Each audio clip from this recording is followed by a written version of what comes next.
Welcome back to elementary statistics. In this video, we're going to look at some hypothesis testing for proportions.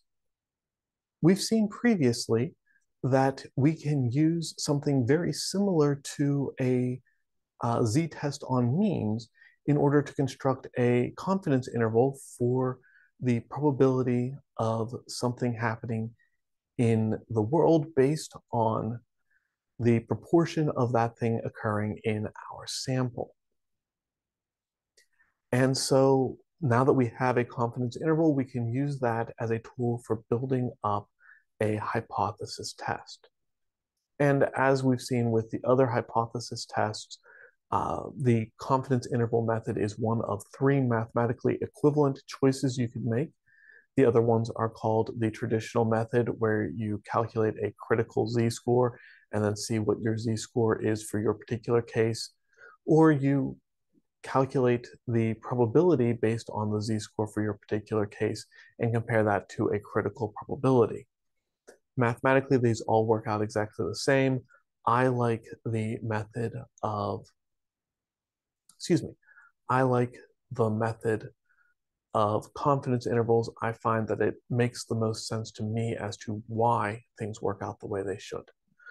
But mathematically, there's really nothing new here. It's just the same hypothesis testing we did before with some slightly different letters.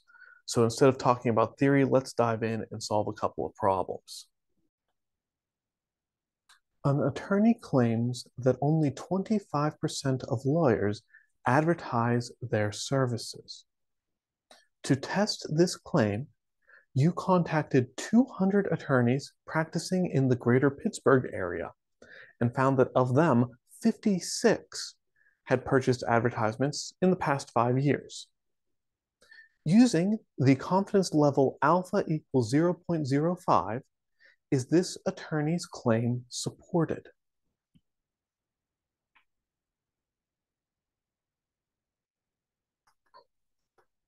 So from this information, we can write down our null hypothesis, which is going to be that the probability of an attorney purchasing advertisement is 25%, or as a decimal, 0.25. Our alternative hypothesis is going to be that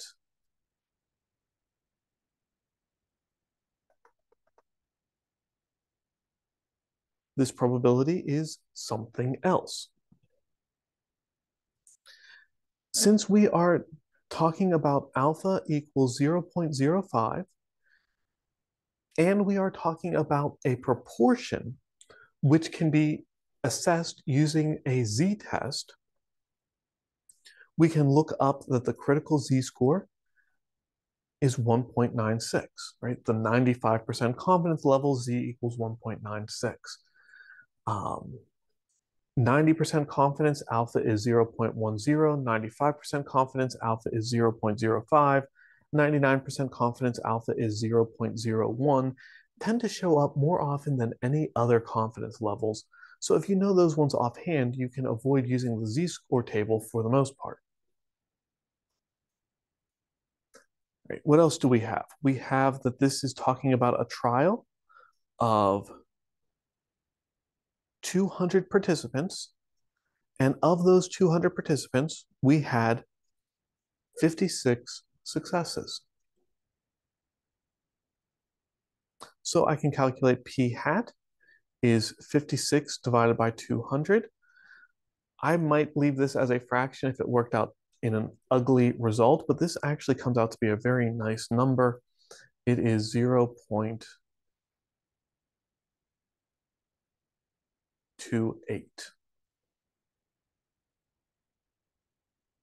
And then Q hat is the proportion of respondents who did not do the thing, in this case, did not purchase advertisement.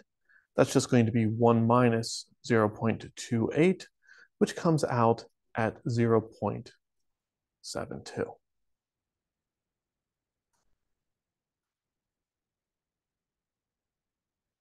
From here, we want to construct our 95% confidence interval.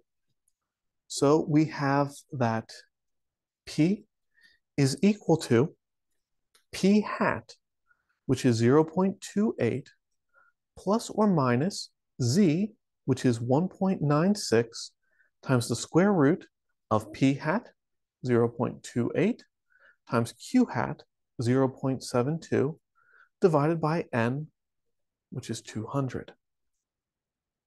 All right, so 0.28 times 0.72 divided by 200 comes out as a really terrible decimal number, and then take the square root of that number,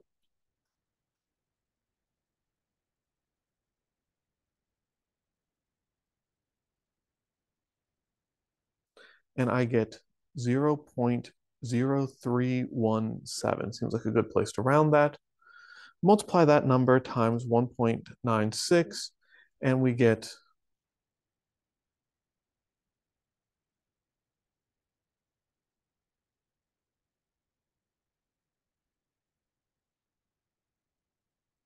0.0622.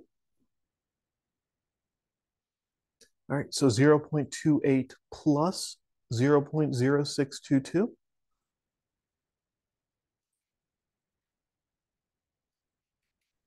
is something in the ballpark of 0.342,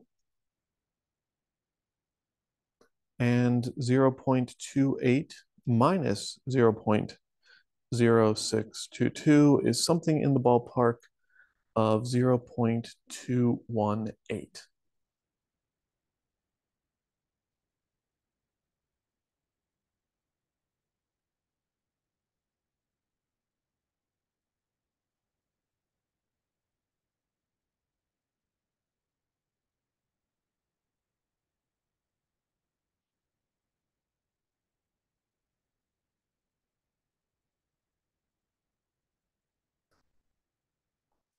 And the only thing that matters for our purposes here is noticing that 0.25 is in fact within this confidence interval. And so we have to accept the null hypothesis.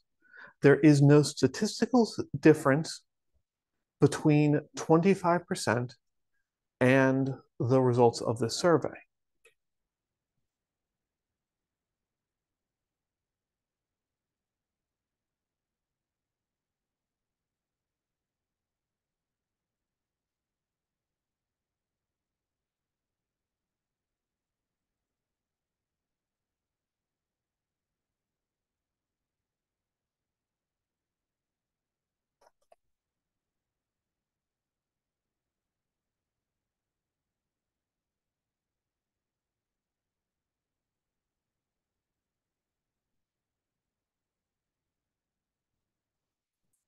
So again, not really anything new here, just putting everything into a new context, thinking about proportions instead of means. Let's take a look at one more example.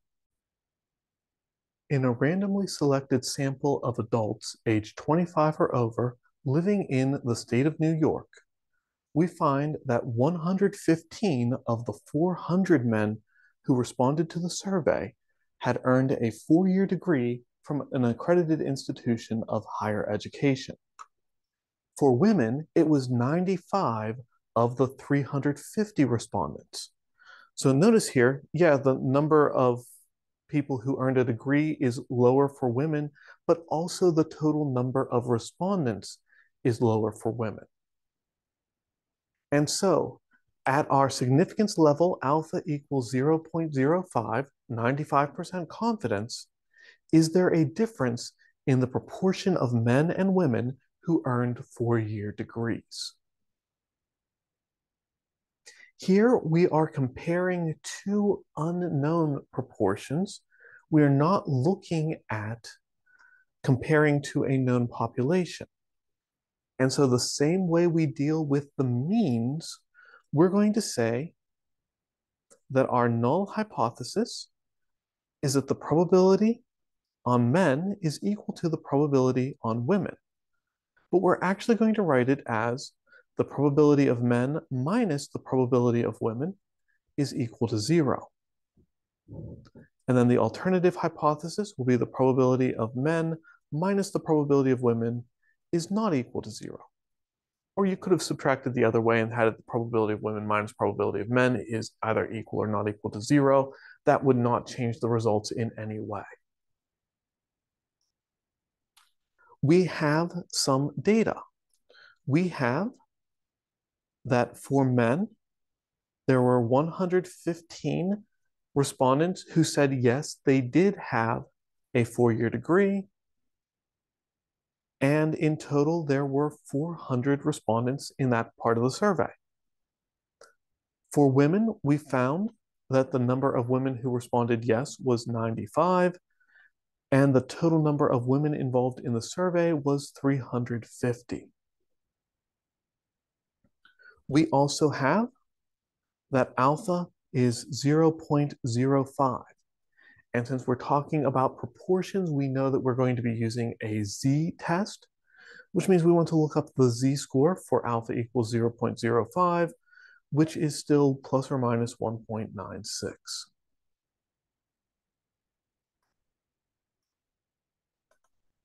With this information, we can start doing some calculations.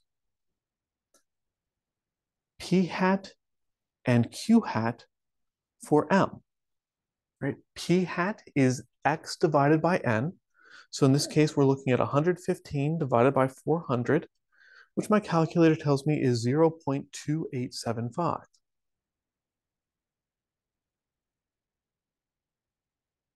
QM is then just 1 minus that, which comes out at 0.7125. Right. So on our survey, slightly more than 28% of men surveyed had a 4-year degree, and slightly more than 71% of men surveyed did not have a degree, or a 4-year degree specifically. Do the same calculation for women.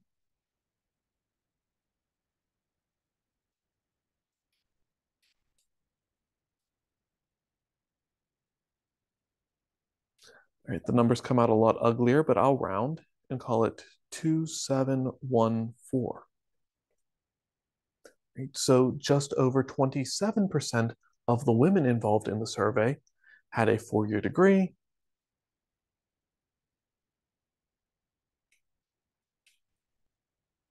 And that leaves the other just over, well, close to 73%, 0.7286, do not have a 4-year degree.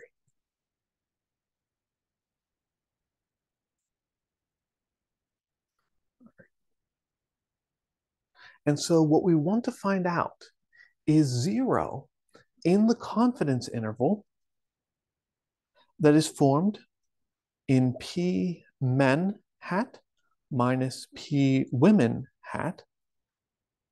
And of course, that's going to be plus or minus our z-score times the square root.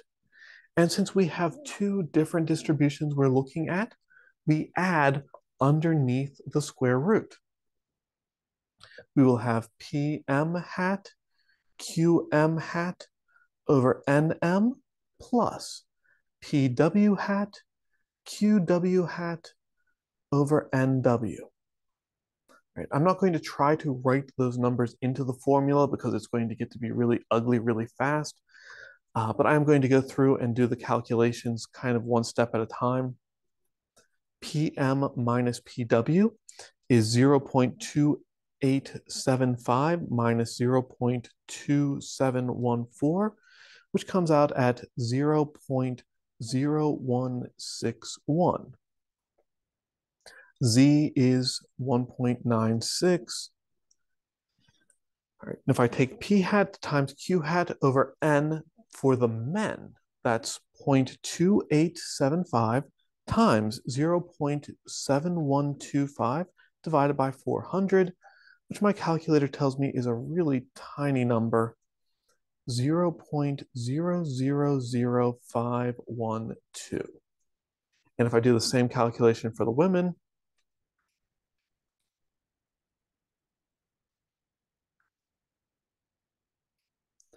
0.7214 times 0.7286 divided by 350 comes out at 0.000565.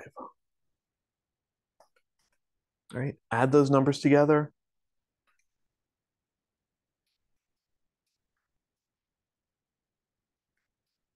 And take their square root. And my calculator tells me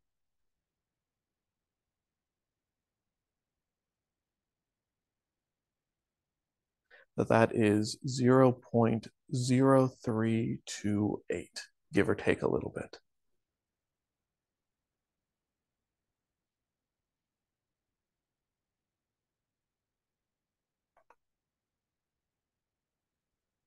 Multiply 1.96 times 0.0328. My calculator tells me that that is 0.0643. And then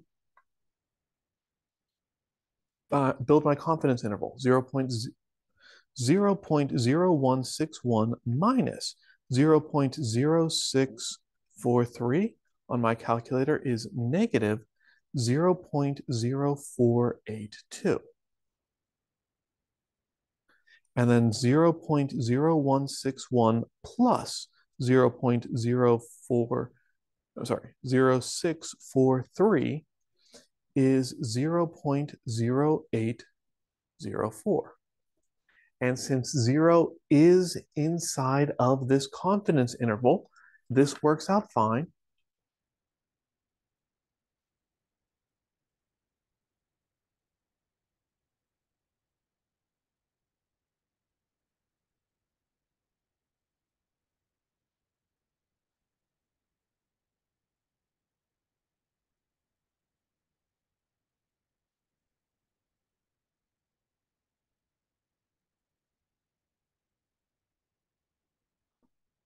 Right. Statistically, that means that we accept the null hypothesis. All right.